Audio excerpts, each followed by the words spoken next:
तो चटपटे पकवान में आज आप लोगों से शेयर करूंगी ऐसा रॉयल टेस्टी मीठा कि जो भी खाए इसी के मज़े में खो जाए। और सबसे अच्छी बात तो ये है, ना ही मिल्क पाउडर का इस्तेमाल करेंगे और ना ही कंडेंस मिल्क डालेंगे। बिस्मिल्लाहिर्रहमानिर्रहीम। अस्सलाम वालेकुम। खुश रहें, आबाद रहें, जहाँ भी रहें हैप्पी रहें और हेल्दी रहें। तो मैं हूँ फ़ायज़ा और वेलकम करती हूँ आपको चटपटे पकवान में। आज आप लोगों से शेयर करूंगी मैं सेवइयों की खीर या दूध वाली सेवइयों की टेस्टी रेसिपी। तो इस मीठी ईद के लिए अगर कोई क्रीमी मीठा विदाउट क्रीम खाना चाहते हैं तो फिर ये रेसिपी देख लें। रेसिपी अच्छी लगे लाइक कर दें और चटपटे पकवान को सब्सक्राइब भी कर लें। तो चलें फिर जल्दी से स्टार्ट कर लेते हैं। अच्छा, ये क्रीमी सेवइयाँ बनाने के लिए सबसे पहले तो एक मिक्सी जार में डाले हैं मैंने 8 से 10 दाने काजू के। इसके साथ ही मैं बादाम का इस्तेमाल करूँगी, सेम 8 से 10 दाने ले लें। सेवइयों में अच्छी खुशबू के लिए और छोटी इलायची आपके मुंह में ना आए तो छोटी इलायची लूँगी मैं 4 से 5 अदद।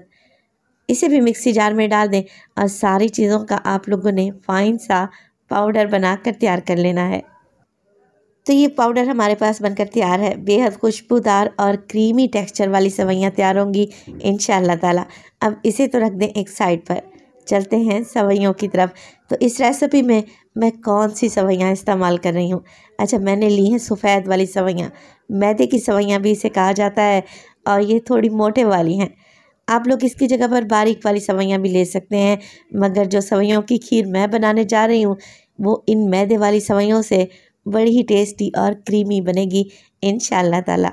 अच्छा, ये मोटे वाली वाइट सेवइयाँ आपको बाज़ार से आसानी से मिल जाएंगी क्योंकि ईद करीब है। जगह जगह पर सेवइयों के स्टॉल लगे हुए हैं। तो आप लोगों ने क्या करना है, 1 कप ये सेवइयाँ ले लेनी है।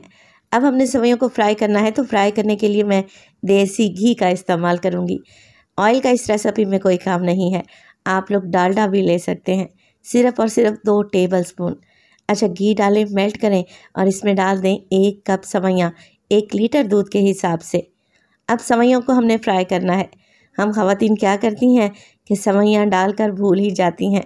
तो क्या होता है, सेवइयों के किनारे जल जाते हैं। कॉर्नर्स जले हुए हों तो सेवइयाँ ना देखने में अच्छी लगती हैं और ना ही खाने में टेस्टी लगती हैं। तो मुसलसल मिक्स करते रहें, सेवइयों पर ध्यान दें और जब तक इन पर हल्का सा लाइट गोल्डन कलर नहीं आ जाता आप लोगों ने मुसलसल मिक्स करते हुए इन्हें फ्राई करना है। अच्छा, छोटे छोटे से पॉइंट्स होते हैं जिन्हें आप जहन में रखते हुए एक परफेक्ट रेसिपी तैयार कर सकते हैं। रेसिपी को एंड तक देखा करें ताकि आप जब भी रेसिपी बनाएं आपकी मुझसे भी ज़्यादा अच्छी रेसिपी बनकर तैयार हो। अच्छा, जैसे ही सेवइयों पर हल्का सा लाइट गोल्डन कलर आया मैं इसमें डाल दूँगी 1 लीटर दूध। अब दूध में टेट्रा पैक का इस्तेमाल कर रही हूँ, जिसके साथ मैंने आधा गिलास पानी भी डाला है।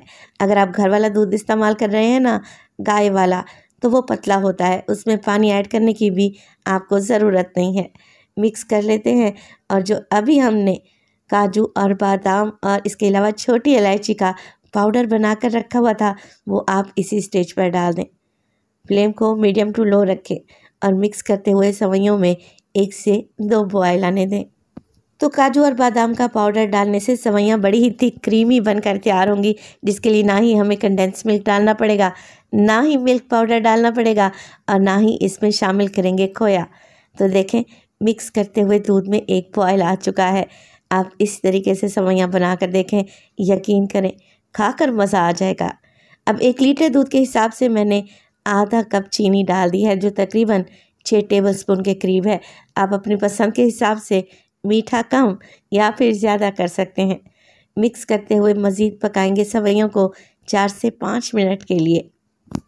अच्छा, ये मैदे वाली मोटी सेवइयाँ बड़ी ही जल्दी गल कर तैयार हो जाती हैं, तो टेंशन ना लें, सेवइयाँ अच्छे से गल जाएंगी।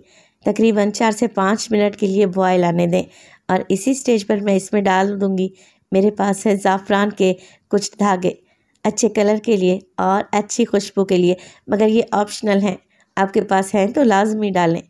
मज़ीद पका लेंगे 1 से 2 मिनट के लिए और अब आप सेवइयों की या सेवइयों की खीर की थिकनेस चेक कर लें। इसी स्टेज पर फ्लेम को ऑफ़ कर दें क्योंकि ये सेवइयाँ ठंडा होने के बाद मज़ीद गाढ़ी और क्रीमी बनेंगी। अच्छा, ये मज़ेदार सेवइयों की खीर बनाकर आप चांद रात में भी फ्रिज में रख सकते हैं। सुबह इन्हें ठंडा ठार सर्व करें, यकीन करें जो भी खाएगा इनके मज़े में खो जाएगा। ये कोई इतनी रॉयल और शाही सेवइयाँ तैयार होती हैं, बड़ी ही टेस्टी बनती हैं। तो रेसिपी को आप लोगों ने ईद पर या ईद दावत के लिए तो लाजमी तैयार करना है। रेसिपी अच्छी लगी लाइक कर दें और चटपटे पकवान को सब्सक्राइब भी कर लें। तो अपना बहुत सारा ख्याल रखिएगा। फाइज़ा को अपनी दुआओं में याद रखिएगा। मुझे दीजिए इजाज़त। टिल देन, अल्लाह निगहबान।